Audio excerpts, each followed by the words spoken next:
एक खास शख्सियत के साथ मुलाकात। देखिए जयदेव पटेल के साथ नंबर 1 इंडिया न्यूज पर रोजाना रात 9 बजे।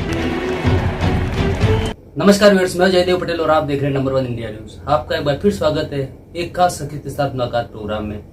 आज हम बात करेंगे सुप्रीम कोर्ट ने वक्फ कानून पर आज अंतरिम आदेश जारी करते हुए कहा कि वक्फ बोर्ड में नियुक्तियों और रजिस्टर्ड गैजेटेड वक्फ संपत्तियों के डिनोटिफिकेशन पर रोक लगा दी है और केंद्र सरकार को 7 दिन में जवाब दाखिल करने का निर्देश दिया है।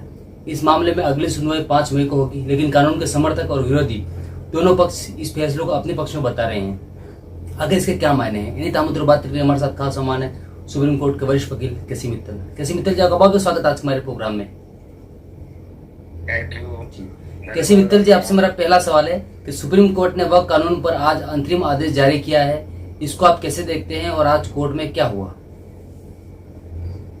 तो सुप्रीम कोर्ट ने उसकी भूमिका कल ही बना दी थी।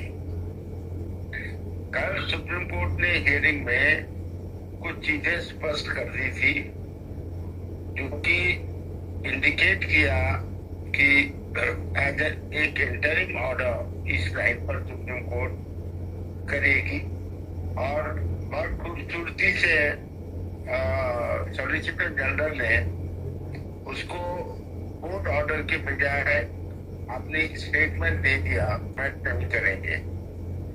उसका नतीजा क्या हुआ बच्चे, ये बात आप मान के चलेंगे कि जो मुद्दे आज सुप्रीम कोर्ट ने अपने ऑर्डर में लिखे हैं, चाहे वो वर्क बाय यूजर हो, चाहे नॉन मुस्लिम्स का उसमें इन्वॉल्वमेंट हो, चाहे कलेक्टर के यहाँ प्रोसीडिंग्स का इश्यू हो, इन सब चीजों को सुप्रीम कोर्ट ने मोटे मोटे तौर पर आज अपनी पोजीशन स्पष्ट कर दी है। और उसके आधार पर ये एक चीज बहुत ही क्लियर हो जाती है कि वक्फ एक्ट में जो कुछ किया गया है वो सब ठीक नहीं है।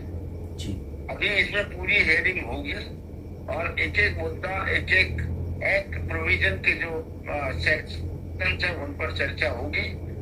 लेकिन आज एक इंटरिम जो जिस तरीके से आदेश हुआ है और गवर्नमेंट ने उसमें स्टेटमेंट दिया है, वो एक चीज साबित करता है कि जो लोगों का कंसर्न था, जो एजिटेशन इसके खिलाफ चल रहा था, उसको कहीं ना कहीं बल मिलता है और उसको ये भी स्पष्ट हो जाता है कि वो अपनी जगह सही थे और हैं और आगे भी रहेंगे, क्योंकि अब ये पूरे इसके ऊपर हियरिंग होगा।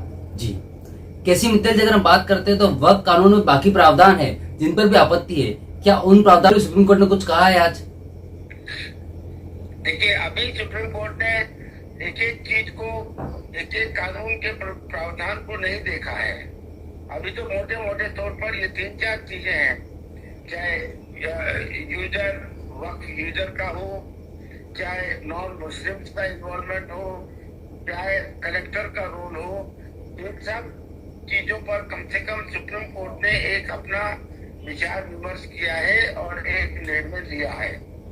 लेकिन इसके अलावा जितने भी और प्रावधान हैं, वो एक एक चीज आगे अब जब होगा डिटेल में, जब गवर्नमेंट का रिप्लाई आ जाएगा और उनका स्टैंड क्लियर होगा, तो उसके बाद वो कोर्ट उस पे एक एक चीज पे अपना ऑर्डर भी करेगी, सुनवाई भी होगी और जो भी मुनासिब समझेंगे वो ऑर्डर होगा।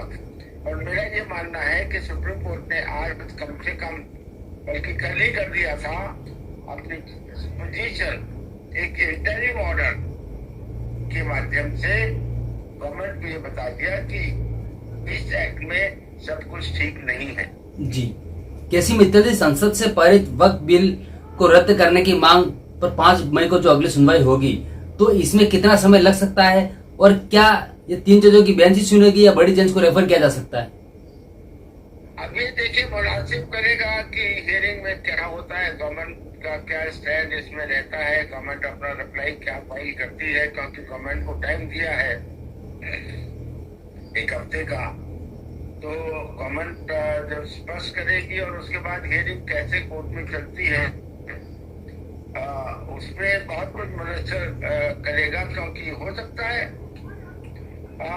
कुछ मुद्दों पर सुप्रीम कोर्ट की यही बेंच अपना निर्णय सुना दे कि भाई जैसे अब कम से कम 3 मुद्दों पर तो बात की है ना फिलहाल जी, तो कुछ चीजों को जो उनको लगता है कि ये तो गलत हो रहा है तो उसको तो सुप्रीम कोर्ट ये बेंच रद्द कर ही सकती है, उसमें कोई दिक्कत नहीं है मेरे हिसाब से। पर कुछ मुद्दे हो सकते हैं जो शायद लार्जर बेंच को भी जा सकते हैं, पर ये डिपेंड करेगा कि गवर्नमेंट क्या स्टैंड लेती है और क्या रिप्लाई फाइल करती है, और हियरिंग जब नेक्स्ट होगी तो उस पर उससे पता लगेगा। जी। केसी मित्तल जी, आपसे मेरा एक आखिरी सवाल है कि सुप्रीम कोर्ट के आज जब अंतरिम आदेश दिया तो उसके बाद कहीं न कहीं दोनों ही जो पक्ष हैं, समर्थन और विरोधी, दोनों इस फैसले को अपना अपना पक्ष बता रहे हैं। ऐसे में कानूनी एंगल से आप इसको कैसे देखते हैं? देखिए, मैं एक चीज बड़ी स्पष्ट कर देता हूँ, क्योंकि कल सुप्रीम कोर्ट ने यह स्पष्ट कर दिया था तो गवर्नमेंट के पास कोई चारा नहीं था बजाय इसके कि कोर्ट में ये बयान दे कि हम इन पर अभी अमल नहीं करेंगे, बजाय इसके कि कोर्ट से इंटरिम ऑर्डर कैटेगोरिकली आए ताकि वो ज्यादा एम्बेरसमेंट गवर्नमेंट के लिए होगी। पर एक बात आप मान के चलिए, जैसे मैंने पहले भी कहा है कि ये ऑर्डर एक बहुत स्पष्ट रूप से जो लोग परेशान थे, जो लोग एजिटेटेड थे, जो लोगों ने आंदोलन किया हुआ है, उनके लिए एक बहुत ही अहम बात है और उनकी जो लड़ाई है उसको कहीं न कहीं बल मिला है और उन्होंने एक अच्छी जीत हासिल की है। जी, केसी मित्तल जी, आपने हमारे लिए समय निकाला, उसके लिए आपका बहुत बहुत धन्यवाद। थैंक यू, बहुत बहुत धन्यवाद आपका।